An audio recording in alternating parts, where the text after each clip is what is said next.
আম্মা জান আয়েশা সিদ্দিকা রাদিয়াল্লাহু তাআলা আনহা বাদ পড়ে গেছেন। দায়িত্বপ্রাপ্ত সাহাবী সাফওয়ান রাদিয়াল্লাহু তাআলা আনহু তার সামনে দাঁড়িয়ে বলছেন, আমি আপনাকে চিনতে পেরেছি উম্মাহাতুল মুমিনিন, আপনি কোনো চিন্তা করবেন না, আপনার কোনো টেনশন নাই, আপনি কোনো এই ব্যাপারে বিচলিত হবেন না। রাসূল আমাকে দায়িত্ব দিয়েছেন, আমি আপনাকে অত্যন্ত যত্নের সাথে, অত্যন্ত সম্মানের সাথে, অত্যন্ত মর্যাদার সাথে আমি আপনাকে সাথে করে নিয়ে মদিনা পর্যন্ত আমি নিয়ে যাব, আপনার নবীর ঘর পর্যন্ত পৌঁছায় দেব।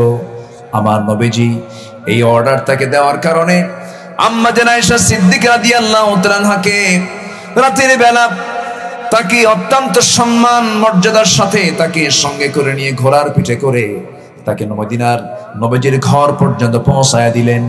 নবীজির ঘরে যখন তিনি পৌঁছে গেলেন, সকালবেলা হতে না হতেই গোটা মদিনার যারা মুনাফিক ছিল, মুনাফিকদের কানে কানে সংবাদটা চলে গেছে। সাফওয়ান গোটা রাত ধরে উম্মুল মুমিনিন আয়েশা সিদ্দিকা রাদিয়াল্লাহু তাআলা আনহাকে সাথে করে নিয়ে মদিনা পর্যন্ত রাতের বেলা সফর করেছেন।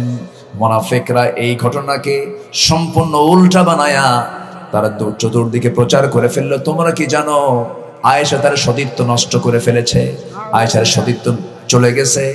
ব্রেকিং নিউজ হয়ে গেল, সকালবেলা আপডেট নিউজ হয়ে গেল, তোমরা জানো নাকি আয়েশার চরিত্র ঠিক নাই। যেরকম নাউজুবিল্লাহ, এরকম লোক তো এরকম সমাজে নাই। আসতে বলে আছে না নাই? আমার নবীজি তিনিও শুনতে পেলেন, নবীর কানে সংবাদ চলে এলো।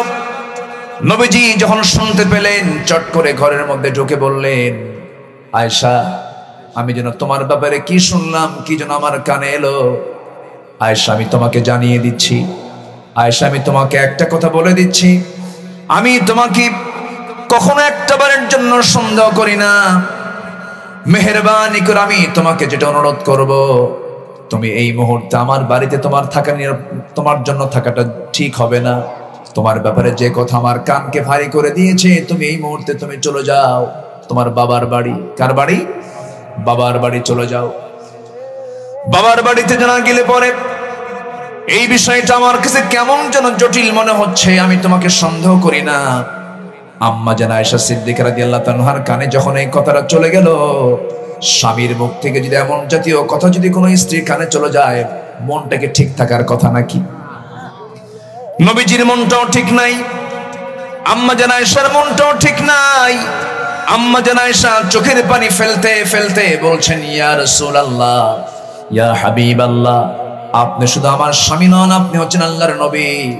আপনি আমাকে অর্ডার দিয়েছেন, অবশ্যই আমি যেতে বাধ্য, আমি চলে যাচ্ছি। তবে একটা কথা আমি আপনাকে জানিয়ে দেই ইয়া রাসূলুল্লাহ, আমার বিয়ের ফয়সালা কিন্তু দুনিয়ার কোনো জায়গায় বিয়ের ফয়সালা হয় নাই। আমার বিয়ের ফয়সালাটা হয়েছে আসমানে। আমার বিয়ের মাধ্যম হচ্ছেন আরশের মালিক আল্লাহ রাব্বুল আলামিন। তিনি আমাকে বিয়ের নির্দেশ দিয়েছেন আপনাকে। আমি চলে যাচ্ছি আমার বাপের বাড়ি, তবে আমার এই সিদ্ধান্তের ফয়সালা সম্পূর্ণ আমি ভরসা করলাম আমি আমার আল্লাহর উপরে। জোরে কোন সুবহানাল্লাহ। আমার নবীর পরিবারে একটা অস্থিরতা সৃষ্টি করে দিল মুনাফিকেরা। এই পৃথিবীর সেরা নেতা ছিলেন, সাইয়্যিদ ছিলেন মুহাম্মদ সাল্লাল্লাহু আলাইহি ওয়াসাল্লাম। তার চেয়ে বড় নেতা পৃথিবীতে আর কেউ আসবে নাকি? আসবে না। কিন্তু এই পৃথিবীতে যদি প্রশ্ন করে, এই পৃথিবীতে একজন মানুষ যিনি তার জীবনে একটা মিথ্যা কথাও বলেন নাই, তিনি কে? মুহাম্মদ সাল্লাল্লাহু আলাইহি ওয়াসাল্লাম। নেতা হওয়ার জন্য মিথ্যা না বলেও নেতা হওয়া যায়। তার দৃষ্টান্ত কে? বলেন মুহাম্মদ সাল্লাল্লাহু আলাইহি ওয়াসাল্লাম। কিন্তু এখন নেতা হওয়ার জন্য কি লাগে? মিথ্যা কথা লাগে না। যারা মিথ্যা দিয়ে চলতে চায় তারা আদর্শ নেতা হতে পারে না, ঠিক কিনা? আদর্শ নেতা হতে পারে না। মিথ্যা মানুষকে জাহান্নামের দিকে নিয়ে যাবে। as-sidq yahdi ila al-jannah, সত্য মানুষকে জান্নাতের দিকে নিয়ে যাবে। মানুষের যদি একটা অঙ্গ যদি ঠিক হতো, তার জান্নাতে যেতে আর কোনো বাধা থাকতো না, সেটা হলো জিহ্বা। সুবহানাল্লাহ।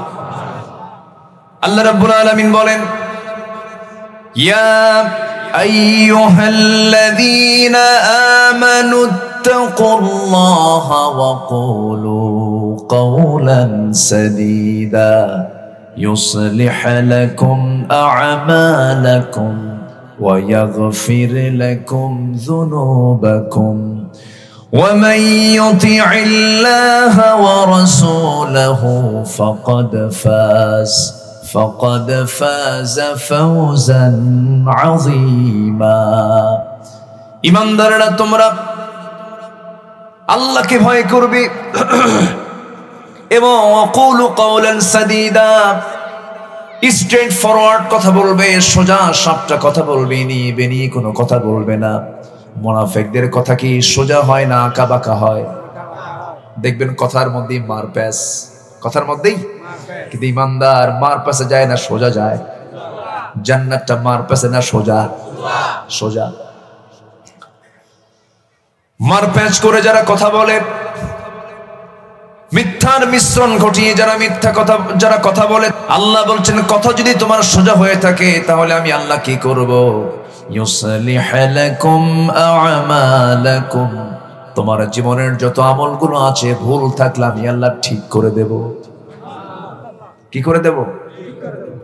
এবং তোমার জীবনের সকল গুনাহগুলোকে মাফ করে দেব।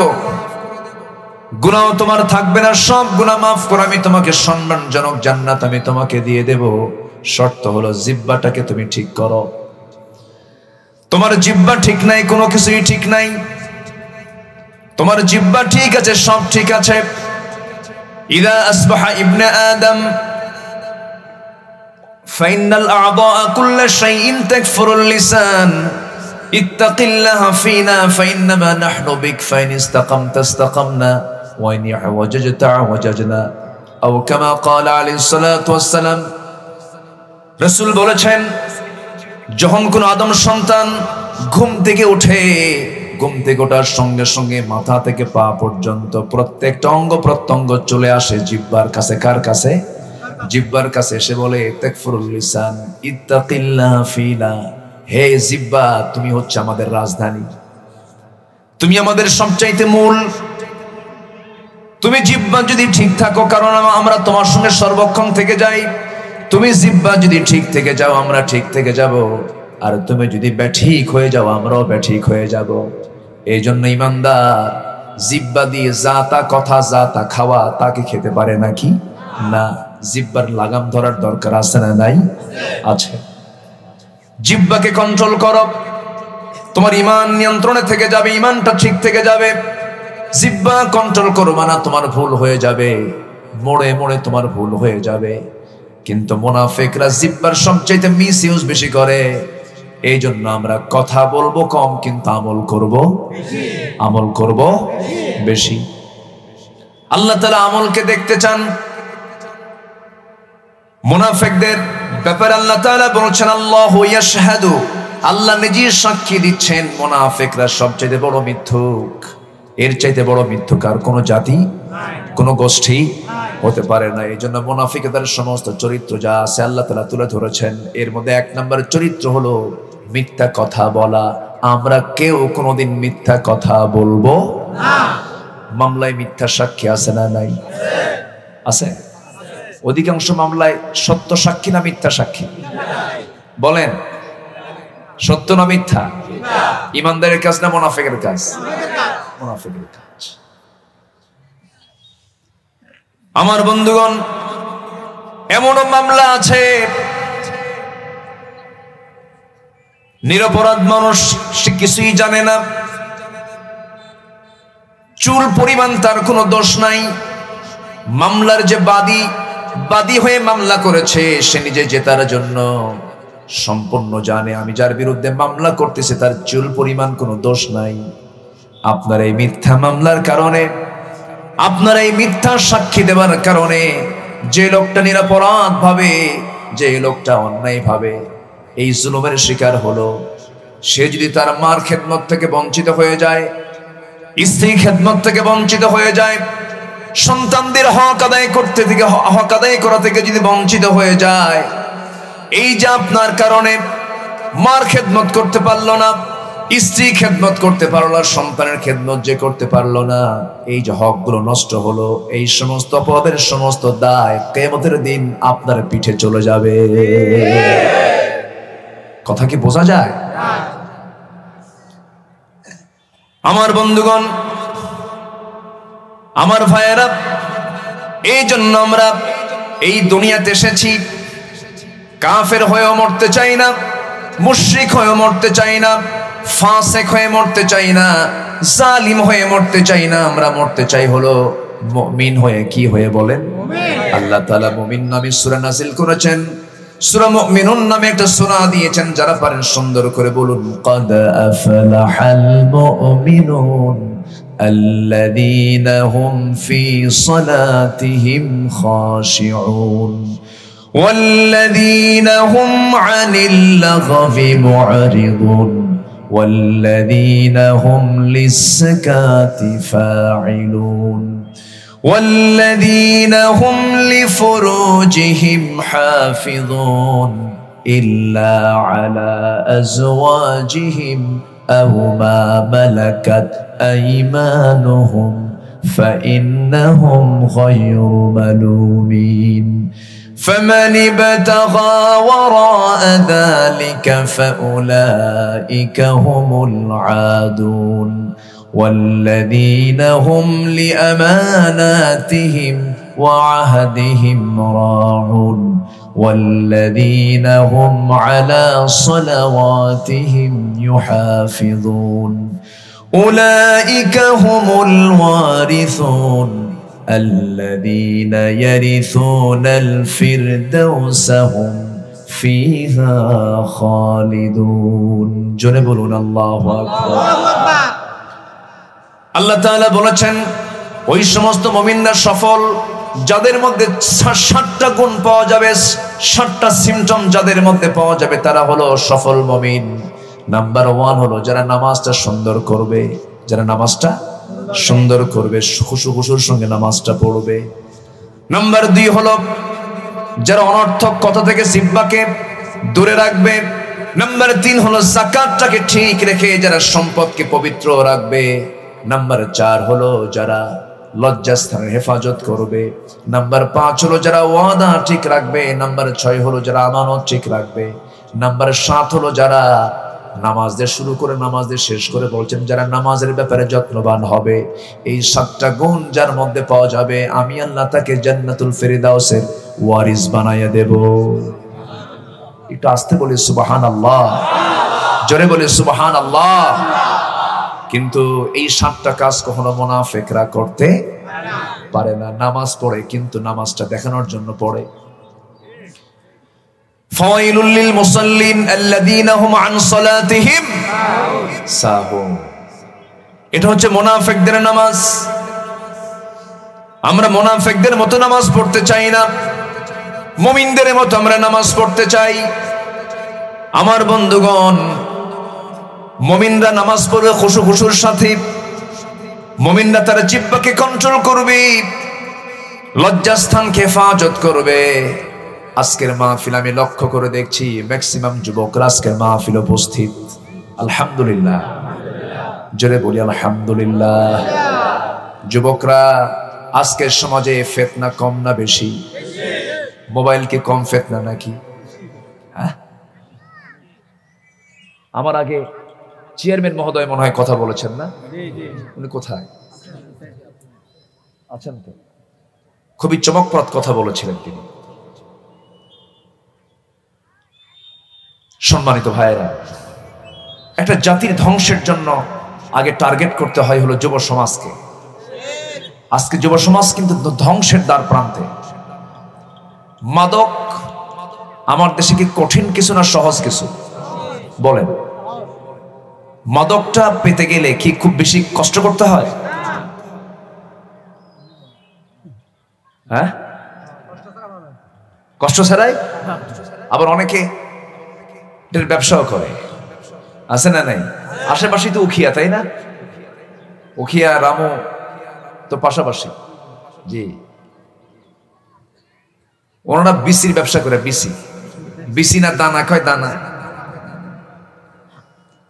তো একজনরে ধরছে, জেলখানায় রাখছে। ওকে বলছে, আচ্ছা তুমি এগুলো করো কেন? ভাই আমি তো হজ করে আসছি। হজ করে আসছো আবার এগুলো? হুজুর আমি তো খাই না এগুলো, আমি খাওয়াই, ব্যবসা আমার এটা। আছে না নাই? এটা কি ইমানদারের কথা না মুনাফিকের কথা? নিজে যা করে না অপরকে দিয়ে আবার তা করে। আজকে যুব সমাজ শেষ হয়ে যাচ্ছে। যুবকদের হাতে আজকে মদ অ্যাভেলেবেল, নেশা অ্যাভেলেবেল। যুবকদের কাছে আজকে বিয়েটা কঠিন, জেনাটা সহজ হয়ে গেছে। আমি কি ভুল বললাম? আল্লাহ কি জেনার চিত্র দেখতে চান না বিয়ের চিত্র দেখতে চান? জেনা হলো অবৈধ সম্পর্ক। অবৈধ আছে যেখানে, নোংরামি আছে, অসুস্থতা আছে। যেখানে অবৈধ সম্পর্ক আছে সেখানে হত্যা, খুন আছে না নাই? কিন্তু আজ অবৈধগুলো ওই জন্য আজকে বৈধতায় রূপ নিচ্ছে। আবু জেহেলের সমাজে 4টা জিনিস খুব অ্যাভেলেবেল ছিল: মদ, জুয়া, জেনা, সুদ। মদ, জুয়া, জেনা, সুদ। এটা তো আমাদের দেশে নাই। হ্যাঁ আছে তো? আছে। তাহলে আবু জেহেলের সমাজ আর আমাদের সমাজের মধ্যে তফাৎ থাকলো কি? বলেন, কোন তফাৎ আছে? তাহলে আমরা মুসলমান দাবি করলাম, কিন্তু মদের বোতল দোকানে পাওয়া যায়, বেশ্যাবৃত্তির লাইসেন্স দেওয়া হয়, আবার সুদ চক্রাকারে সুদের কারবারও চলে, জেনার কারবারও চলে। জুয়া খেলা বোঝেন তো নাকি? বোঝেন? হ্যাঁ, বোঝা ভালো, কিন্তু খেলা ভালো না। কারণ দুষ্টদের দুষ্টমি তো বোঝাও দরকার, কারণ প্রতিবাদ করার দরকার আছে না নাই? জুয়া খেলা মানে মোনাজাত ধরা, মোনাজাত মোনাজাত ধরা আছে না? এরকম আছে না? 6-7 জন মিলে এভাবে ধরে।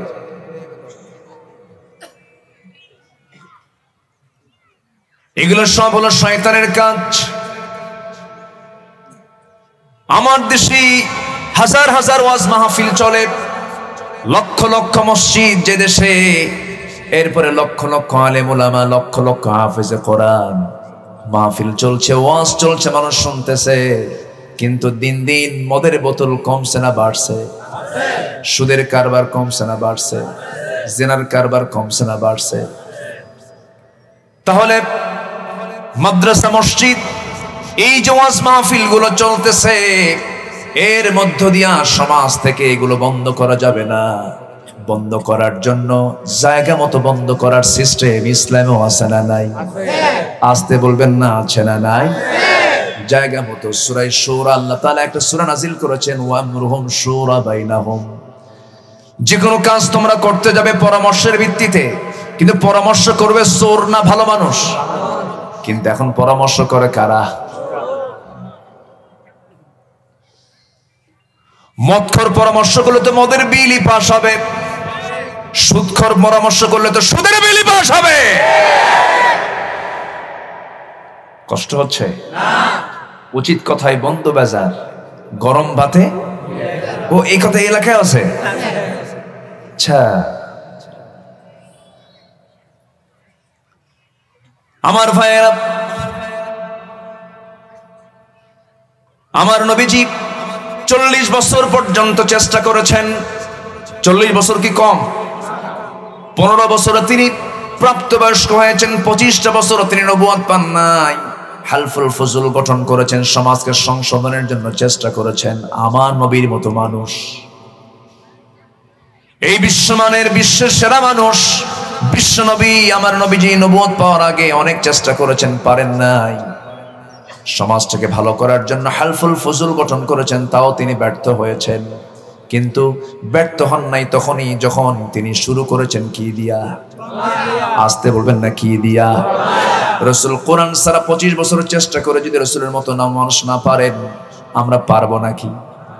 আজকে সমাজে চলছে হলো কোরআন সারা চেষ্টা, ঠিক কি না? কি সারা চেষ্টা? শিক্ষা সিলেবাস গুলোতে কি কি শুরু হয়েছে দেখেন। হ্যাঁ, বানরের বংশধরদের কাছ থেকে আদম সন্তানদের শিক্ষা নেওয়ার কোনো দরকার নাই, কারণ ওরা তো কইছে যে আমাদের পূর্বপুরুষ বানর ছিল। কি শিক্ষা সিলেবাসে দেয় নাই? ডারউইন মতবাদ, বিবর্তনবাদ, সেখানে বলা হচ্ছে যে মানুষ নাকি আগে বানর ছিল। আমরা আগে বানর ছিলাম। আমাদের বাপকে আরো জোরে বানর। হ্যাঁ, তাহলে বানরের যারা বংশধর ওদের কাছ থেকে আমাদের শিক্ষা নেওয়া দরকার আছে। বলে যারা এটা বিশ্বাস করে তারা কিসের বংশধর? ওদের পূর্বপুরুষ কি? বানর, মানে মানুষ রূপী বানর, হাইওয়ান। আমার বন্ধুগণ, পৃথিবীর প্রথম মানুষ ছিলেন, খাঁটি মানুষ ছিলেন, নবী ছিলেন, বিজ্ঞানী ছিলেন, জ্ঞানী ছিলেন। وعلم آدم الأسماء كلها। আল্লাহ তাআলা আদম আলাইহিস সালাতু ওয়াস সালামকে জাগতিক জীবনের সকল কিছুর নামের শিক্ষা দিয়েছেন। ধানের যত জাত মুখস্থ ছিল তার, পাটের যত জাত মুখস্থ ছিল তার, আমের যত জাত মুখস্থ ছিল তার, কলার যত জাত মুখস্থ ছিল তার, পৃথিবীর যত কিছুর নাম সব আল্লাহ তাআলা আদমকে শিখিয়েছিলেন। সুবহানাল্লাহ বলেন। আমাদের পূর্বপুরুষ, আমাদের পিতা যিনি আদম, তিনি কি মূর্খ ছিলেন না জ্ঞানী ছিলেন? বানর না মানুষ? তাহলে এগুলো পাইলো কোথায়? এগুলো পাইছে কোথায়? এই সমস্ত শিক্ষা মুসলমান বিশ্বাস করতে পারে না। সম্মানিত ভাইয়েরা, মসজিদ বানালেই ইমানদার হওয়া যায় না। মসজিদ এখন চোররাও বানায়, ঠিক কিনা বলেন? আছে না নাই? মসজিদ কমিটির সভাপতি বিশিষ্ট সুদখোর, সেক্রেটারি মদখোর, ক্যাশিয়ার বিশিষ্ট জেনাকার। আছে না নাই? আছে। খতিব সাহেব ওয়াজ করবে কেমনে? খতিব সাহেব এখন খুতবা দিতে হঠাৎ করে মুখ থেকে বের হয়ে গেছে, লা তাকুলুর রিবা আদআফাম মুদাআফা, তোমরা চক্রাকারে সুদের কারবার কইরো না। হঠাৎ করে এই আয়াত বলাও সারা, খতিবের চোখের সাথে সভাপতির চোখে আই কন্টাক্ট হওয়া সারা, চোখে চোখ পড়ে গেছে। নামাজের পর সভাপতি সাহেব এসে বলতেছে, হুজুর ওয়াজ তো ঠিকই করলেন, কিন্তু আপনি আমার দিকে তাকালেন কেন? কি কথা কি বুঝতেছেন আপনি? কেন তাকালেন? এই দায়িত্বে বসালো কারা? আমাদের দায়িত্ব আছে না নাই? চুপ করে বসে থাকে কি ইমানদারের দায়িত্ব? ইমানদার কি চুপ করে বসে থাকতে পারে? ইমানদার চুপ করে বসে থাকতে পারে না। উচিত ছিল ওই সমস্ত মদখোর, শরাবখোর, সুদখোরদের এই সমস্ত দায়িত্ব থেকে কান ধরে ধাক্কা দিয়ে বের করে দেওয়া, কিন্তু আমরা তো তা করি না। আমরা অন্যায়, হয়তো কিছু লোক আছে অন্যায় করি না, কিন্তু আবার অন্যায় আমরা সহি। যিনি ইমানদার তিনি নিজে অন্যায় করবেন না, অন্যায় সহ্য করতে পারবেন না। এটা হচ্ছে ইমানদারের বৈশিষ্ট্য। আর চুপ যে থাকবে, কথা যে বলবে, তার মধ্যে এটা মুনাফিকের লক্ষণ। কিসের লক্ষণ? মুনাফিকের লক্ষণ। আমার ভাইয়েরা, আচ্ছা আজান মনে হয় হবে না, আজান হোক না। আমরা যদি নামাজটা আজকে একটু পড়ি, সমস্যা হবে? কারো কোনো অসুবিধা আছে? জোরে বলি ইনশাআল্লাহ। আমি খুবই আনন্দিত যে আজকের এই মাহফিলে এত মানুষ আপনারা হাজির হয়েছেন। বলি আলহামদুলিল্লাহ। বসার তার অ্যাকোমোডেশন যা করেছেন তা ক্রস করে ওভার হয়ে গেছে। এতে প্রমাণ করে এলাকার মানুষ ইসলামকে, কোরআনকে ভালোবাসেন। বলি আলহামদুলিল্লাহ। জোরে বলি আলহামদুলিল্লাহ। সম্মানিত হাজিরিন, মুনাফিকরা কত ভয়ঙ্কর হতে পারে। আমার নবীজির জীবন থেকে একটা কথা বললে একটি বিষয়টি স্পষ্ট হয়ে যাবে, মুনাফিকরা কেমন হতে পারে। আমি কি শেষ করে দেব নাকি? যে লোকগুলো ওঠে কেন? হ্যাঁ, অসুবিধা?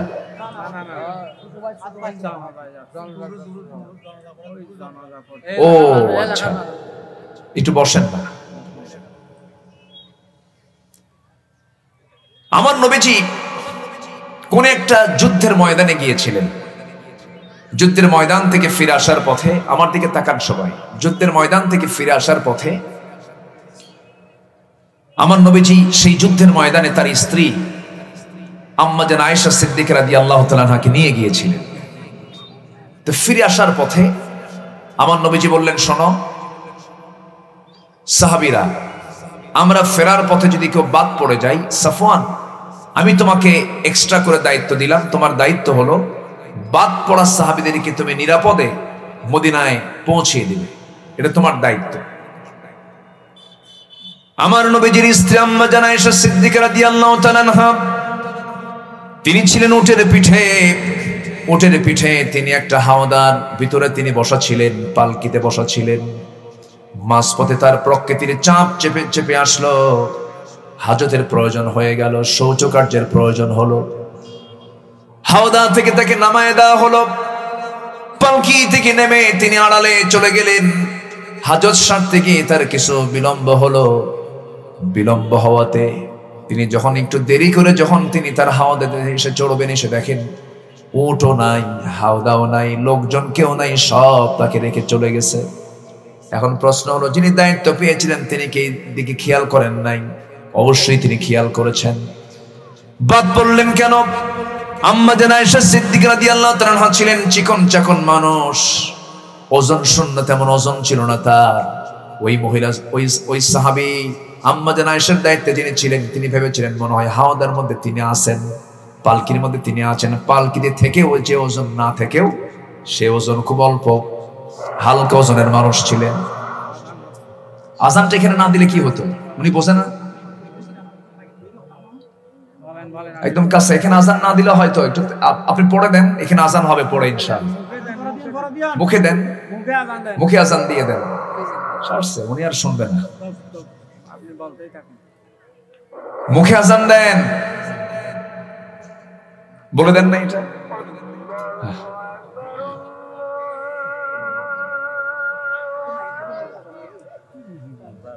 কোন শৃঙ্খলা নাই, তো কোন সিস্টেম নাই, কিন্তু প্ল্যান করে তো বলতে হয় এগুলো সব। না না সমস্যা নাই, কিন্তু এটা আমরা আধা ঘন্টা বাড়ায় দেবো, সমস্যা কি? ভাইজান আমি কি যেতে বলেছি আপনাদের? আপনি যাচ্ছেন কেন? একটু মেহেরবানি করে বসুন না, আমার দিকে তাকান, বসুন, একজন জবাব দেন। সম্মানিত ভাইয়েরা, সম্মানিত বন্ধুগণ, আমার দিকে তাকান। তা আমার নবীজি যখন আসতেছিলেন তখন আম্মা জান আয়েশা সিদ্দিকা রাদিয়াল্লাহু তাআলা আনহা তিনি যখন বাদ পড়ে গেলেন, দায়িত্বপ্রাপ্ত সাহাবী সাফওয়ান রাদিয়াল্লাহু তাআলা আনহু তিনি সবার পরে আসতেছেন। কারা কারা বাদ পড়ে গেছে? বাদ তো পড়ে নাই কেউ, বাদ পড়েছেন মিসেস মুহাম্মদ সাল্লাল্লাহু আলাইহি ওয়াসাল্লাম, আমার নবীজির স্ত্রী আম্মা জান আয়েশা সিদ্দিকা রাদিয়াল্লাহু তাআলা আনহা বাদ পড়ে গেছেন। দায়িত্বপ্রাপ্ত সাহাবী সাফওয়ান রাদিয়াল্লাহু তাআলা আনহু তার সামনে দাঁড়িয়ে বলছেন, আমি আপনাকে চিনতে পেরেছি উম্মাহাতুল মুমিনিন, আপনি কোনো চিন্তা করবেন না, আপনার কোনো টেনশন নাই, আপনি কোনো এই ব্যাপারে বিচলিত হবেন না। রাসূল আমাকে দায়িত্ব দিয়েছেন, আমি আপনাকে অত্যন্ত যত্নের সাথে, অত্যন্ত সম্মানের সাথে, অত্যন্ত মর্যাদার সাথে আমি আপনাকে সাথে করে নিয়ে মদিনা পর্যন্ত আমি নিয়ে যাব, আপনার নবীর ঘর পর্যন্ত পৌঁছায় দেব। আমার নবীজি এই অর্ডার তাকে দেওয়ার কারণে আম্মা জান আয়েশা সিদ্দিকা রাদিয়াল্লাহু তাআলা আনহাকে রাতের বেলা তাকে অত্যন্ত সম্মান মর্যাদার সাথে তাকে সঙ্গে করে নিয়ে ঘোড়ার পিঠে করে তাকে মদিনার নবীজির ঘর পর্যন্ত পৌঁছায় দিলেন। নবীজির ঘরে যখন তিনি পৌঁছে গেলেন, সকালবেলা হতে না হতেই গোটা মদিনার যারা মুনাফিক ছিল, মুনাফিকদের কানে কানে সংবাদটা চলে গেছে। সাফওয়ান গোটা রাত ধরে উম্মুল মুমিনিন আয়েশা সিদ্দিকা রাদিয়াল্লাহু তাআলা আনহাকে সাথে করে নিয়ে মদিনা পর্যন্ত রাতের বেলা সফর করেছেন। মুনাফিকরা এই ঘটনাকে সম্পূর্ণ উল্টা বানায়া তারা চতুর্দিকে প্রচার করে ফেললো, তোমরা কি জানো আয়েশা তার সতীত্ব নষ্ট করে ফেলেছে, আয়েশার সতীত্ব চলে গেছে। ব্রেকিং নিউজ হয়ে গেল, সকালবেলা আপডেট নিউজ হয়ে গেল, তোমরা জানো নাকি আয়েশার চরিত্র ঠিক নাই? যেরকম নাউজুবিল্লাহ, এরকম লোক তো এরকম সমাজে নাই। আসতে বলে আছে না নাই?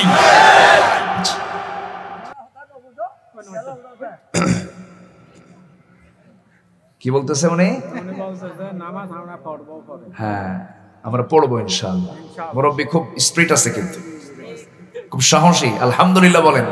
হাতে কিন্তু লাঠিও আছে, কিন্তু ওই যে হ্যাঁ, দাদার হাতে কি? হ্যাঁ, লাঠি আছে। বসো। আমার নবীর পরিবারকে নিয়ে খেলতেছে মুনাফিকরা। চিন্তা করেন কত ভয়ঙ্কর হতে পারে মুনাফিক। আজকে আমার মুনাফিকের সাবজেক্টে মুনাফিক, তো এই জন্য আমি বিষয়টা তুলে ধরেছি, যেন আমরা মুনাফিকের চরিত্রে না যাই। আর মুনাফিকের চরিত্র যার থাকবে না, তার থাকবে ঈমানের চরিত্র। বলি আলহামদুলিল্লাহ। আমার নবীজি তিনিও শুনতে পেলেন, নবীর কানে সংবাদ চলে এলো।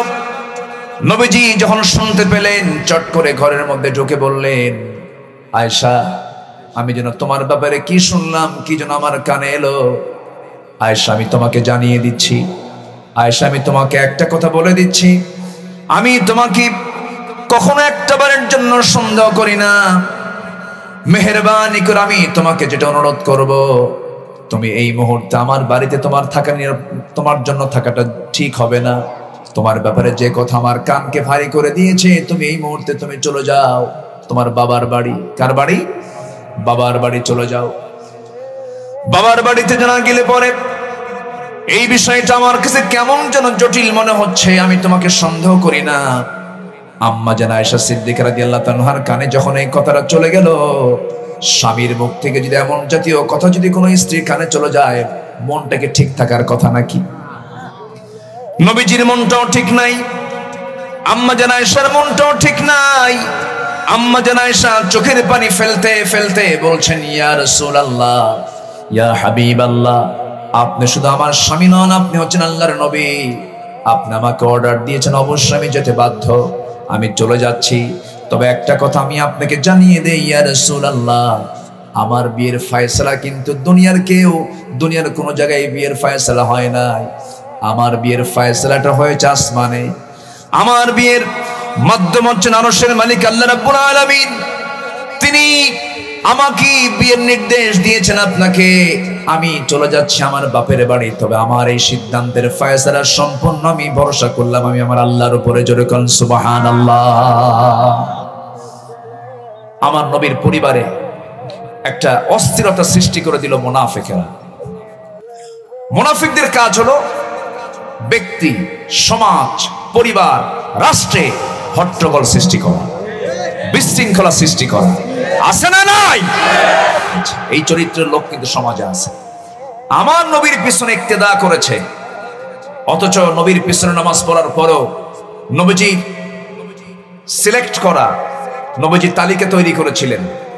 নবীজির তালিকায় 82 জন মুনাফিক ছিল। কতজন? 82 জন। নবীর পিছনে তারা নিয়মিত নামাজও পড়ত। তবে হ্যাঁ, মুনাফিকরা নামাজ পড়তে পারে, তবে ফজর এবং এশার নামাজটা এরা পড়তে পারে না। ফজর আর বলেন, ফজর আর এশা। আমরা কি নামাজ পড়ি? ফজর আসতে কন কেন? ভালো করে খান। যদি আপনি আড়াল করেন, মিশা কথা হলো, এটা আরেক মুনাফিকের লক্ষণ। কথা বুঝতেছেন না? আমরা ফজর নামাজ পড়বো তো ইনশাআল্লাহ।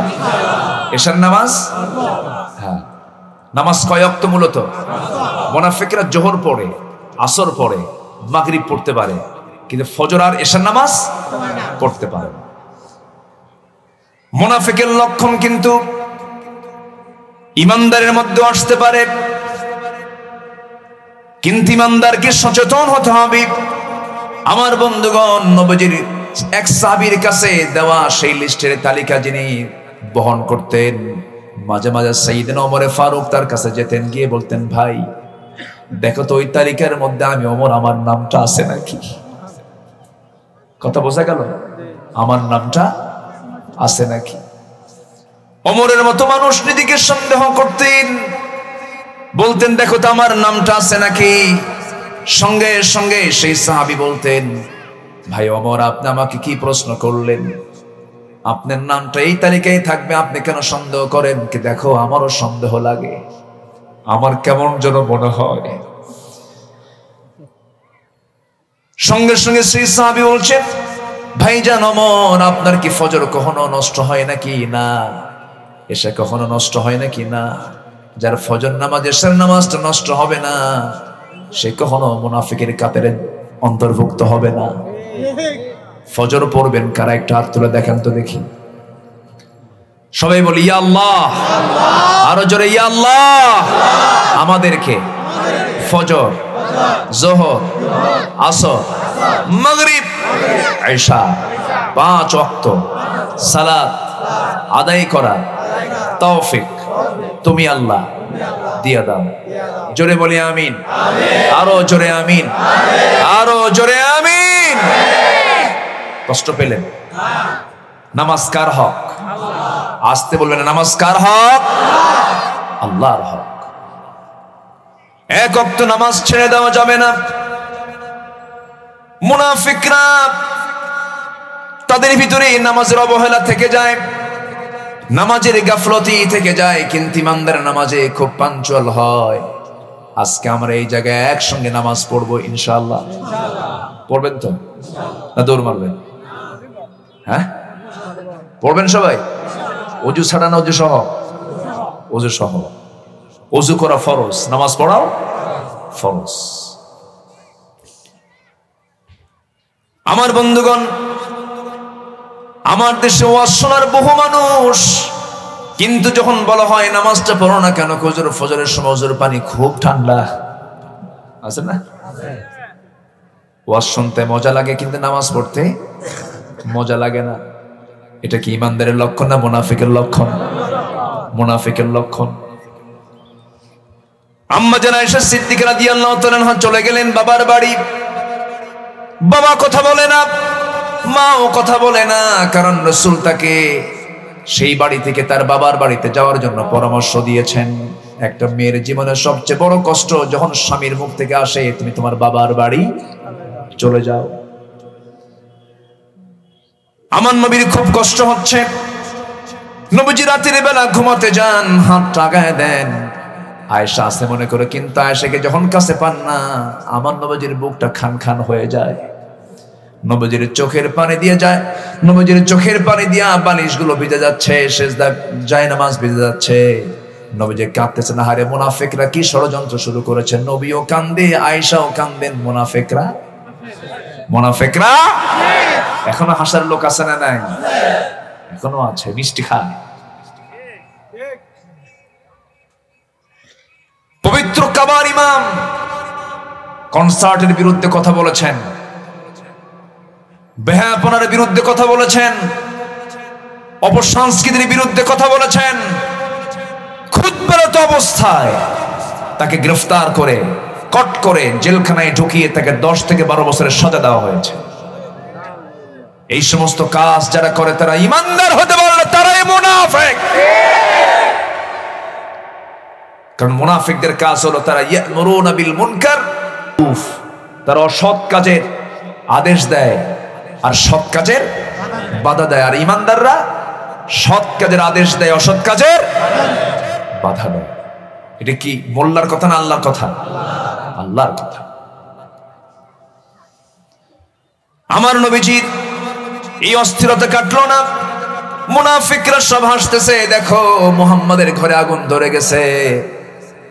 আমার নবীজিকে অস্থিরতার মধ্যে রেখে দিল। সাহাবায়ে কেরাম চরম কষ্টের মধ্যে আছেন।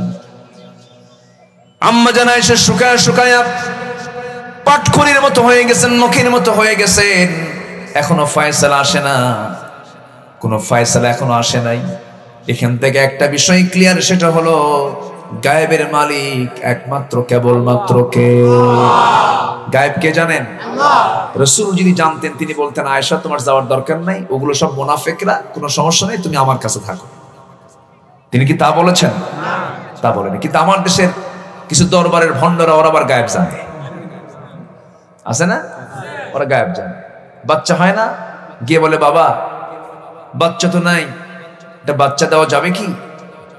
বাচ্চা কি আমার হবে? ও কি বাচ্চা দেওয়ার মহাজন? সন্তান দেওয়ার মালিক কে? না দেওয়ার মালিক কে? দেন কে? দেন না কে? সিদ্ধান্ত কার? সিদ্ধান্ত কার?